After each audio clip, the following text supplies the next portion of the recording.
Magandang umaga sa inyong mga bata. Ako nga pala si Binibining Generous Matiliano, ang inyong magiging guro sa araw na ito. Apple Grace, pangunahan mo ang panalangin. Panginoon, salamat po sa panibagong araw na ito upang kami ay matuto. Buksan niyo po ang aming isipan upang lubos na maintindihan ang aming mga aralin. Bigyan niyo din po ang aming mga guro, mga magulang at mga kamag-aral ng lakas ng katawan at isipan na mas higit naming kailangan sa araw-araw sa panahong ito. Ang lahat po ng ito ay aming dinadalangin sa iyo, aming Diyos Ama. Amen. May lumiban ba sa klase ngayong araw? Magaling, dahil walang lumiban sa klase. Meron ako ritong inihandang drill na ibigay niyo lamang ang kasing kahulugan ng salitang sanhi at bunga. Ano ang kasing kahulugan ng salitang sanhi? Magaling, ugat, pangalawa, dahilan, at simula. Ano naman ang kasing kahulugan ng salitang bunga? Tama, resulta, kinalabasan, at kahinatnan. Magaling at alam ninyo kung ano ang kasing kahulugan ng salitang sanhi at bunga. Nung nakaraang araw, ating itinalakay ang patungkol sa pandiwa. Ano nga uli ang pandiwa? Ang pandiwa ay bahagi ng pananalita o wika na nagsasaad ng kilos, aksyon o galaw ng isang tao, bagay o hayop. Bago natin simulan ang ating talakayan, mayroon muna ako ritong ipapakita sa inyo na larawan at ang ibigay ang inyong paghihinuha. Ano ang inyong paghihinuha sa dalawang larawan? Ang unang larawan? Magaling! Ang unang larawan ay ang tauhan ng kwento na si Haring Indrapata at si Prinsipe Sulaiman. At ang pangalawang nasa larawan naman? Tumpak! Ang nasa pangalawang larawan ay ang ibong kalaban ni Haring Indrapata. Meron ako ritong inihandang buod ng kwento na pinamagatang Indrapata at Sulaiman. Inyo lamang itong babasahin sa loob ng 5 minuto at pagkatapos nun, meron ako ritong ibibigay ng mga tanong at inyong sasagutan. Indrapata at Sulaiman, isinatula ni Bartolome del Valle. Nang unang panahon, ayon sa alamat ng Pulong Mindanao, ay wala ni kahit munting kapatagan, pawang kabundukan. Ang tinatahan ng maraming taong tuoy namumuhay. Maligaya sila sapagkat sagana sa likas na yaman. Subalit ang lagim ay biglang dumating sa kanilang bundok na dati payapa. 4 na halimaw ang tuoy nanalot. Unay si Kurita na maraming paa at ganid na hayop, sapagkat sa pagkain kahit 5 tao'y kanyang nauubos. Ang bundok matutom ay tinirhan naman ng isang halimaw na may mukhang tao na nakakatakot kung ito'y mamasdan. Ang sino mang tao na kanyang mahuli agad nilalapang at ang laman nito ay kanyang kinakain na walang anuman. Ang ikatlo'y sipa na ibong malaki. Pag ito'y lumipad, ang bundok na bita na padidilim niyong kanyang pakpak. Ang lahat ng tao'y sa kuweba tumahan upang makaligtas sa salot na itong may matang malinaw at kukung matalas. Ang bundok kurayang pinananahan ng maraming tao ay pinapalagim ng isa pang ibong may 7 ulo. Walang makaligtas sa bagsik ng kanyang matalas na kuko pagkat maaaring kanyang natatanaw ang lahat ng dako. Ang kalagim-lagim na kinasapitan ng Pulong Mindanao ay nagdulot ng lungkot sa maraming bayan at mga kaharian. Si Indrapata na haring mabait, dakil at marangal ay agad nag-utos sa kanyang kapatid na prinsipeng mahal. Prinsipe Sulaiman, ako'y sumasamo na iyong iligtas ang maraming taong nangangailangan ng tulot mo't habag. O mahal na hari na aking kapatid, ngayon di lilipad at maghihiganti sa mga halimaw ang talim ng tabak. Binigyan ng isang singsing at isang espada ang kanyang kapatid upang sandatahin sa pakikibaka at kanyang sinabit sa munting bintana ang isang halaman at saka nagsulit. Ang halamang ito ay siyang magsasabi ng iyong nasapit. Nang siya'y dumating sa tuktok ng bundok na pinaghaharian, nitong si Kurita, siya ay nagmasid at kanyang natunghan. Ang maraming nayong walang kahit isang taong tumatahan. Ikaw'y magbabayad, mabangis na hayop, yaong kanyang wika. Di pa nagtatagal ang kanyang sinasabi, nagimbal ang bundok. At biglang lumabas itong si Kuritang sa puso'y may puot. Sila ay nagbaka at hindi tumigil hanggat malagot. Ang tangang hininga ninyong si Kuritang sa lupa ay salot. Tumatag ang puso nitong si Sulaiman sa kanyang tagumpay, kaya't sa matutom, hinanap naman ay si Tarabusaw. Sa tuktok ng bundok ay kanyang namalas ang nakahahambal na mga tanawin, ngayon din lumabas ng ikay mamatay. Noon din nahawi ang maraming puno sa gilid ng bundok, at ilang saglit pa'y nagkaharap na silang puso'y nagpupuyos. Yaong si Sulaiman may hawak na tabak na pinag-uulos, ang kay Tarabusaw na sandata na may sangang panghambalos. At sa paghahamok ng dalawang iyong balita sa tapang, ang ganid na hayop sa malaking pagod ay napahandusay. Ang takdang oras mo ngayon dumating na, sigaw ni Sulaiman, at saka sinaksak ng kanyang sandata ang tusong halimaw. Noon din nilipat niyong si Sulaiman ang bundok ng Bita. Siya ay nanlumo pagkat ang tahanan sa tao ay ulila.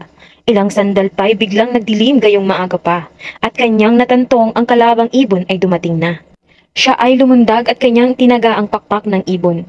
Datapwat siya rin ang sinamang palad na bagsakan niyon. Sa bigat ng pakpak, ang katawan niya ay sa lupa bumaon, kaya't si Sulaiman noon ay nalibing ng walang kabaong. Ang kasawiang ito ay agad na bakid ng mahal na hari, pagkat ang halaman noon din nalantat sa ngay ng abali. Siya ay patay na, ang sigaw ng kanyang namumutlang labi. Ang kamatayan mo'y ipaghihiganti, buhay may masawi. Nang siya'y dumating sa bundok ng Bita ay kanyang kinuha. Ang pakpak ng ibon, ang katawang pipi ay kanyang namalas. Nahabag sa kanya ang kanyang bathala, biglang nagliwanag at ilang sandali pa ay nakita niya ang tubig na lunas. Kanyang ibinuhos ang tubig na yaon sa lugaming bangkay. At laking himala, ang kanyang kapatid ay dagling nabuhay. Sila ay nagyakap sa gitna ng galak at ng katuwaan. Saka pinauwi itong si Sulaiman sa sariling bayan. Sa bundok kurayan na kanyang sinapit ay agad hinanap. Ang ibong sa tao ay nagbibigay lagim at nagpapahirap. Dumating ang ibong kay laki ng ulo at ng kukong matalas. Subalit ang kalis ni Indarapatra ay nagwagi sa wakas. Sa kanyang tagumpay may isang diwatang bumating magalang. Salamat sa iyo butihing bayani na ubod ng tapang. Kaming mga labi ng ibong kahamay ngayoy mabubuhay. At kanyang namalas ang maraming taong nooy nagdiriwang. Nabihag ang puso ng mahal na hari sa ganda ng mutya. Kaya sa naroon ay kanyang hiniling na lakip ang sumpa na sila'y ikasal. Noon di binuklod ng isang adhika ang kanilang puso. Mabuhay ang hari, ang sigaw ng madla. Ang tubig ng dagat ay tila hinigop sa kailaliman at muling lumitaw ang lawak ng lupang pawang kapatagan. Si Indarapatra ay hindi na bumalik sa sariling bayan at dito naghari sa mayamang lupa ng Pulong Mindanao. Kung talagang naunawaan at binasa nyo ang buod ng Indrapata at Sulaiman, ano ang pamagat ng kwento? Tama, ang pamagat ng kwentong inyong binasa ay tungkol sa Indrapata at Sulaiman. Sino-sino ang mga tauhan sa kwento? Magaling, ang mga tauhan sa kwento ay sina Haring Indrapata, Prinsipe Sulaiman at ang magandang diwata. Sino ang tumalo sa dambuhalang ibon? Magaling, ang tumalo sa dambuhalang ibon ay si Haring Indrapata. Pagkatapos ng ating talakayan, ang mga mag-aaral ay inaisahang na ipapaliwanag ang sanhi at bunga ng mga pangyayari.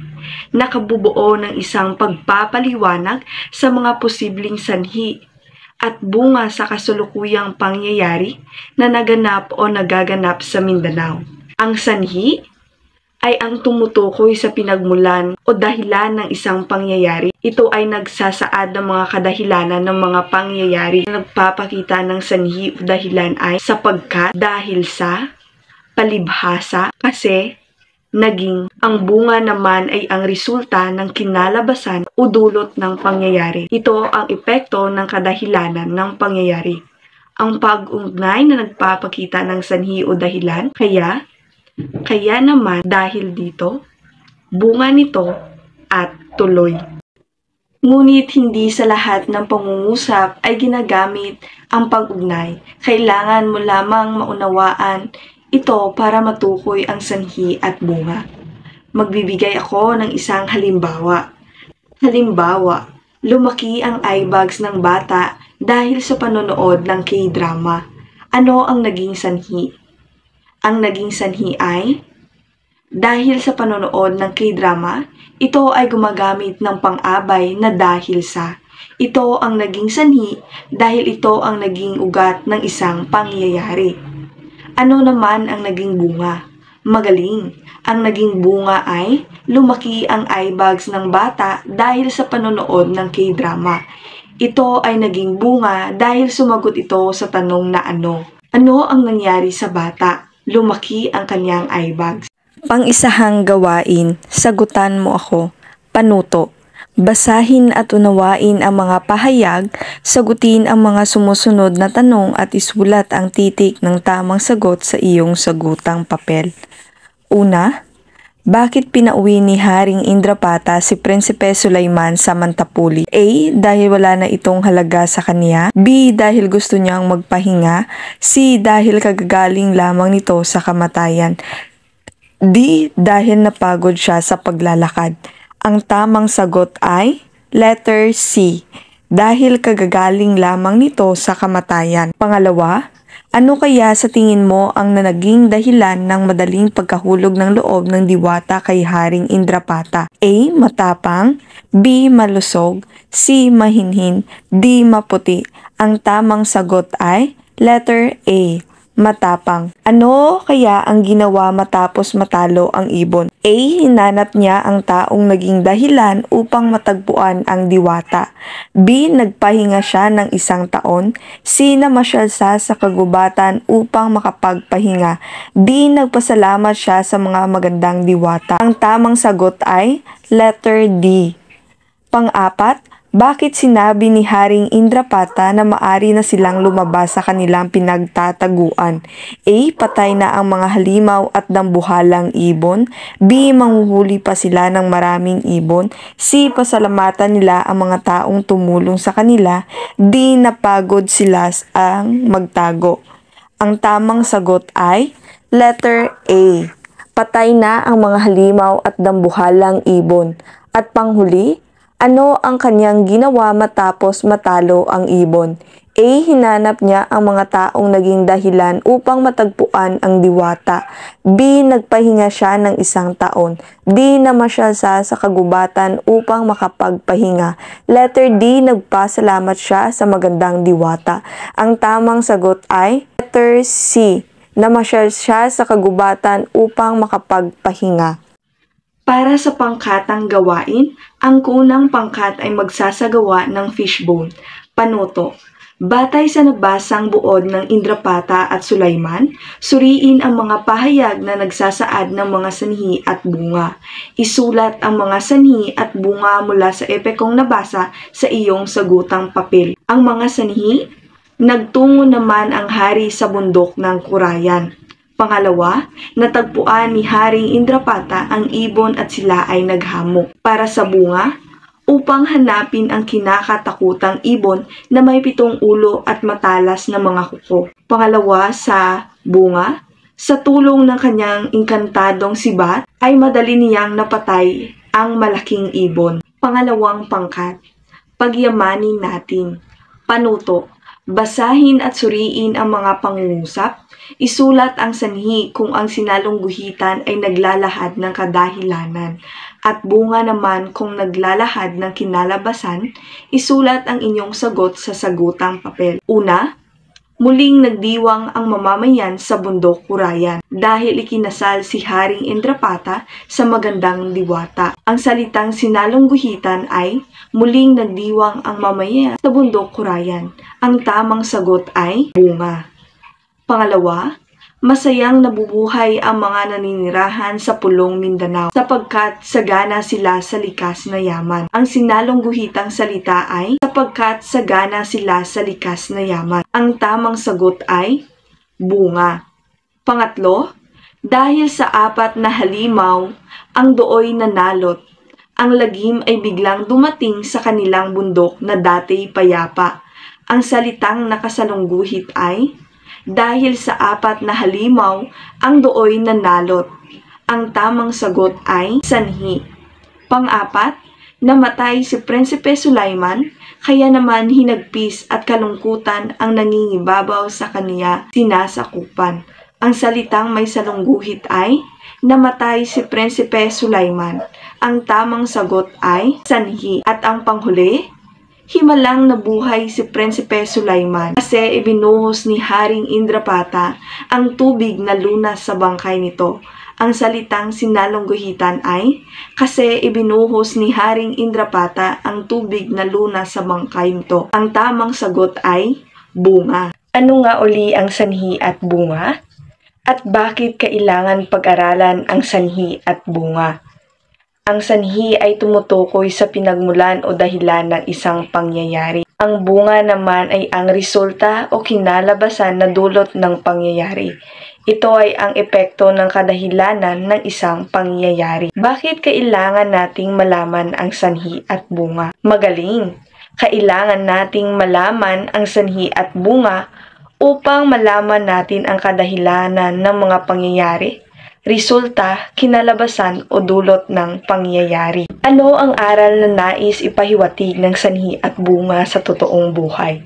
Magaling! Ang nais ipawatig ng sanhi at bunga sa totoong buhay? Ang sanhi at bunga ay nagtuturo sa atin ng bawat aksyon ay may kaukulang reaksyon o resulta. Sa totoong buhay, ito ay nagpapaalala na ang ating desisyon o kilos ay may mga kaukulang kahinatnan, maaring maganda o hindi. Kaya mahalagang maging maingat at mapanuri tayo sa ating mga ginagawa at desisyon na gagawin upang maiwasan ang hindi kanais-nais na bunga. Sa pagtataya, panuto, basahin at unawain ang mga pangungusap, isulat ang sanhi kung ang nakasalungguhit ay nagpapahayag ng sanhi at bunga naman kung ito ay tumutukoy sa bunga. Una, hindi makatulog ng maayos si Ana bunsod ng sobrang init ng panahon.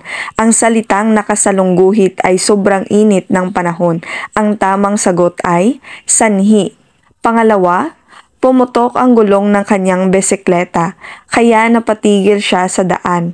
Ang salitang nakasalungguhit ay kaya napatigil siya sa daan at ang tamang sagot ay bunga. Pangatlo, dahil sa teknolohiya, mas napapabilis ang paraan ng pagtuturo at pag-aaral.